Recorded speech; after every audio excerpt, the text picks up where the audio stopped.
ఆంధ్రప్రదేశ్లో సంచలనం సృష్టిస్తున్న liquor scam, mining, భూ అక్రమాలు, సెటిల్మెంట్ కేసుల దర్యాప్తు వైఎస్ఆర్ కాంగ్రెస్ పార్టీ అంతర్గత వర్గాల్లో ముఖ్యంగా అధినేత వైఎస్ జగన్మోహన్ రెడ్డి కోటరీలో తీవ్ర ప్రకంపనలు సృష్టిస్తోంది.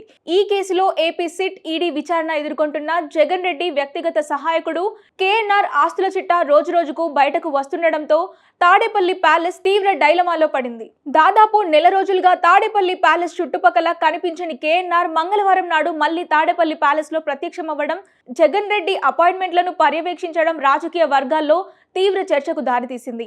అయితే ఈ రీఎంట్రీ వెనుక ఒక పక్క political and legal mind game నడుస్తోందని భావిస్తున్నారు.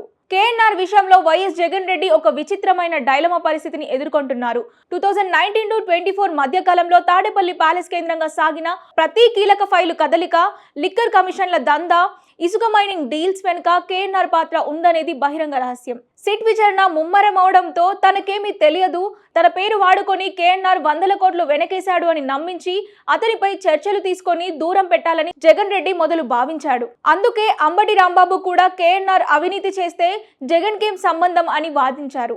ఇందుకోసం కొన్ని రోజుల పాటు ఆయనకు నో ఎంట్రీ కూడా ఇచ్చారు. కానీ కేఎన్ఆర్ ను పూర్తిగా దూరం పెడితే వచ్చే సమస్యలు చాలా ఎక్కువని తాడేపల్లి పెద్దలు లెక్కలు వేశారు. తాను నమ్ముకున్న బాస్ తనను వదిలించుకోవాలని చూస్తున్నాడని గ్రహిస్తే కేఎన్ఆర్ ఎక్కడ దర్యాప్తు సంస్థల ముందు నోరు విప్పి అసలు బాస్ లీగ్లను బయట పెడతాడేమోనని భయం జగన్ రెడ్డిని వెంటాడుతోంది. పోనీ కేఎన్ఆర్ ను ఏమీ కానట్టు మళ్ళీ దగ్గరకు తీసుకొని అదే పనిగా విధుల్లో ఉంచుకుంటే అది మరో రకమైన ముప్పుగా పరిగణించబడుతోంది. కేఎన్ఆర్ భార్య శశికళ బ్యాంకు ఖాతాల్లోకి వచ్చిన ఆ 19.85 కోట్ల డిపాజిట్లు, వైజాగ్, తిరుపతి, బెంగళూరు, విజయవాడలో ఉన్న వందల కోట్ల రూపాయల భూములు, లక్కీ హ్యుండై షోరూమ్ పెట్టుబడులు, మైనింగ్ వ్యాపారాల వెనుక ఉన్నదంతా జగన్ అండ్ కంపెనీనే అనే నింద నిజమని జనాలు నమ్ముతారు. కేఎన్ఆర్ ను కేవలం ఒక బినామీగా ముందు పెట్టి తెర వెనుక డీల్స్ నడిపించిన దొంగలంతా తాడేపల్లి ప్యాలెస్ లోనే ఉన్నారనే ప్రచారం మరింత గట్టిపడుతోంది. ఈ విధంగా కేఎన్ఆర్ ను వదిలించుకుంటే ఒక బాధ, వదల్లేక పక్కనే పెట్టుకుంటే మరో బాధ అన్నట్లుగా జగన్ రెడ్డి పరిస్థితి తయారైంది. రెండు వైపులా నష్టం ఉన్నప్పటికీ ప్రస్తుతానికి కేఎన్ఆర్ ను దూరం పెడితేనే ఎక్కువ డ్యామేజ్ జరుగుతుందని అంచనా వేసుకొని చివరికి జగన్ రెడ్డి అతనికి మళ్లీ తాడేపల్లిలో ఆశ్రయం కల్పించారు. ప్రస్తుతం అయితే కొద్ది రోజుల పాటు కేఎన్ఆర్ యథావిధిగా విధుల్లో ఉంటూ అపాయింట్మెంట్లు చూసుకుంటున్నారు.